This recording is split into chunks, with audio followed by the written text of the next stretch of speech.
Houston, Texas, 1955. A bustling city full of life and energy, yet home to secrets and mysteries. The Rogers family, Fred, Edwina, and their son Charles, lived a quiet life. They were the picture of a typical suburban family, or so it seemed. Their home, a modest dwelling at 21 John Street, was their sanctuary, a place where they could retreat from the world. Neighbors knew little about them. They were polite but distant, never inviting anyone into their home. The Rogers were private, almost reclusive. Their curtains were always drawn, and they rarely participated in community events. Fred, a retired accountant, kept to himself. He spent his days reading newspapers and tending to his garden. Edwina, frail and sickly, rarely left the house. She was often seen peering out the window, watching the world go by. Their son Charles was an enigma. He was quiet, reserved, and kept to himself, rarely interacting with others. Charles, a quiet and withdrawn young man, worked as a draftsman. He was meticulous and dedicated to his work. He was last seen leaving his job at the Houston Ship Channel on June 22, 1955. It was an ordinary day, with no indication of what was to come. No one suspected the horrors that lay hidden behind the closed doors of 21 John Street. The house, with its closed doors and drawn curtains, held dark secrets. The Rogers family seemed ordinary, yet a darkness lurked beneath the surface. A darkness that would soon be revealed. A darkness soon to be unveiled in the most gruesome way. The events that followed would shock the community and leave a lasting scar on the neighborhood. Charles, an only child, lived a sheltered life. He had few friends and spent most of his time at home. Neighbors rarely saw him, and even then he was a fleeting figure, always keeping to himself. Some whispered that Charles was different, a little off. He was intelligent, even brilliant, but lacked social graces. His world revolved around his parents, particularly his mother, Edwina.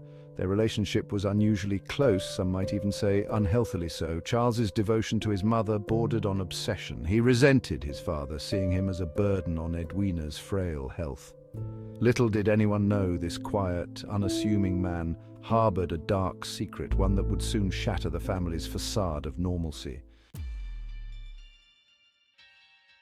Days turned into weeks, and the silence from 21 John Street grew more unsettling. Neighbors accustomed to the Rogers' reclusiveness began to worry. The milk remained undelivered on the porch, newspapers piled up on the doorstep. The stench of decay, heavy and cloying, began to seep from beneath the front door.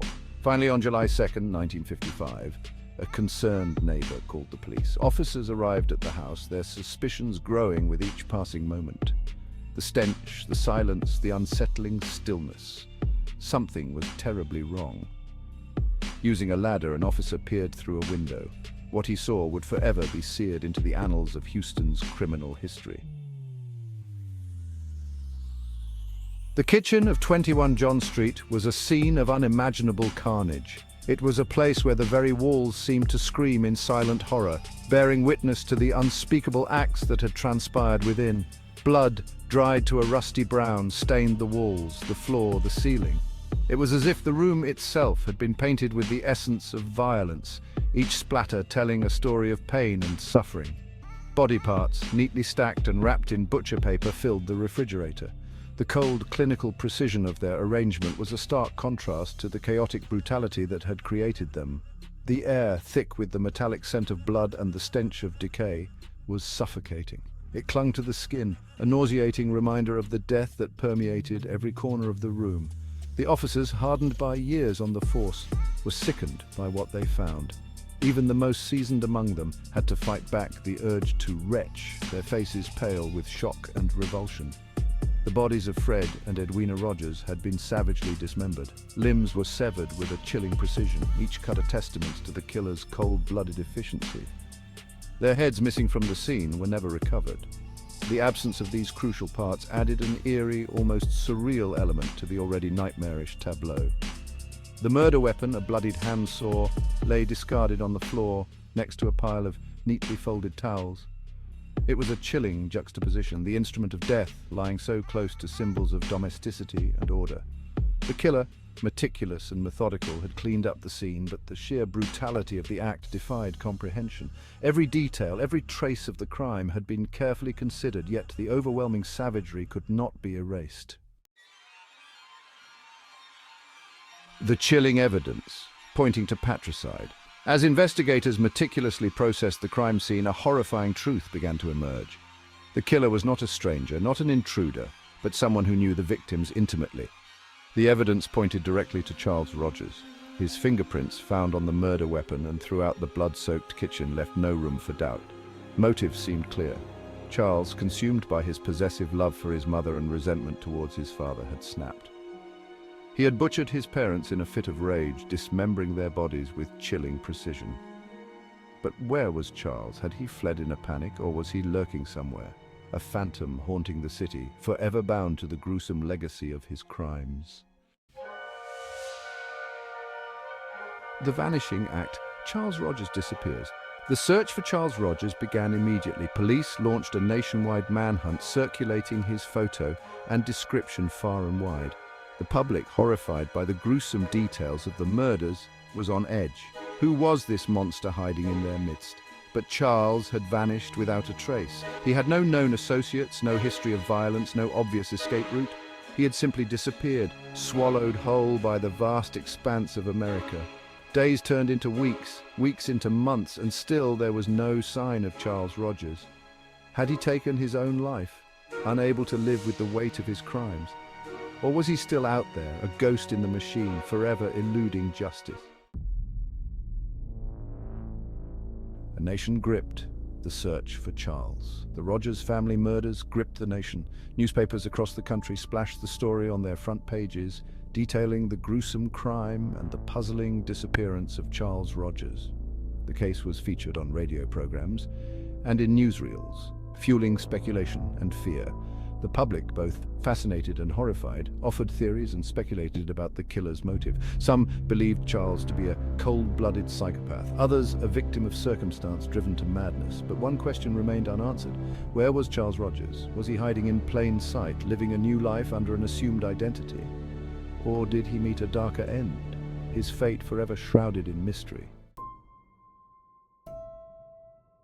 Dead ends and false leads, the investigation stalls. Despite the relentless efforts of the police force, the case seemed to be going nowhere. Every promising lead turned into a frustrating dead end. Despite the nationwide manhunt and countless leads, the search for Charles Rogers stalled.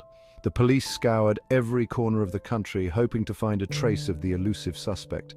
The search for Charles Rogers stalled. Detectives patrolled the streets of Houston day and night, their frustration growing with each passing day. Dead ends and false sightings plagued the investigation. Reports of sightings came in from all over, but each one turned out to be a false alarm, leading the detectives back to square one. The trail had gone cold. The once bustling crime scene was now abandoned, and the evidence board remained frustratingly empty. Years passed, and the Rogers family murders faded from the headlines, becoming just another cold case in the archives. The public's interest waned, but the detectives never forgot. But the case remained open, a constant reminder of their failure to bring justice to the victims. The files were kept meticulously in the hope that one day a new lead would emerge. A chilling reminder of the darkness that can lurk beneath the surface of seemingly ordinary lives. The Rogers family, once seen as just another ordinary household, was now shrouded in mystery and fear. The murders at 21 John Street became a dark chapter in Houston's history, a story that was whispered about in hushed tones and remembered with a shiver. A case that haunted seasoned detectives and captivated amateur sleuths for years to come.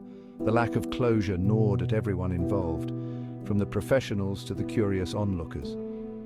The absence of a body, the lingering question of Charles Rogers' fate, continued to fuel speculation and debate. Did he escape justice, or was he hiding in plain sight? And the lingering question of Charles Rogers' fate continued to fuel speculation and debate. Did he escape justice, living out his days haunted by the ghosts of his past? Living out his days haunted by the ghosts of his past? Or did he meet a violent end, his secrets buried with him? Or did he meet a violent end, his body lost to time, his crimes forever unpunished? The mystery remains unsolved, a dark cloud over Houston's history. His body lost to time, his crimes forever unpunished. The unanswered questions continue to haunt those who remember, a chilling reminder of the darkness that can lurk in the most unexpected places. The mystery endures. Unanswered questions linger.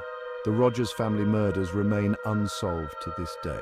The passage of time has done little to quell the intrigue surrounding the case. The gruesome nature of the murders, the chilling efficiency of the killer, and the baffling disappearance of Charles Rogers continue to fascinate and horrify. Did Charles Rogers commit the murders, driven by a twisted sense of love and resentment? And if so, how did he manage to vanish without a trace? Was he aided by an accomplice, someone who helped him escape and disappear into the shadows? Or did an unknown player commit these heinous acts, leaving Charles Rogers as the perfect scapegoat? The truth, lost to time, remains elusive, leaving behind more questions than answers. Legacy of a nightmare. The Rogers family murders remembered. The Rogers family murders serve as a chilling reminder of the darkness that can reside within seemingly ordinary families. The case continues to be a source of fascination for true crime enthusiasts and a subject of study for criminologists and forensic psychologists. The house at 21 John Street, once a place of quiet tragedy, now stands as a macabre landmark, drawing curiosity seekers and those captivated by the gruesome tale. The Rogers family murders, a story of love, betrayal, and unimaginable violence, remain etched in Houston's history, a chilling reminder that some mysteries may never be solved, and some questions may forever remain unanswered.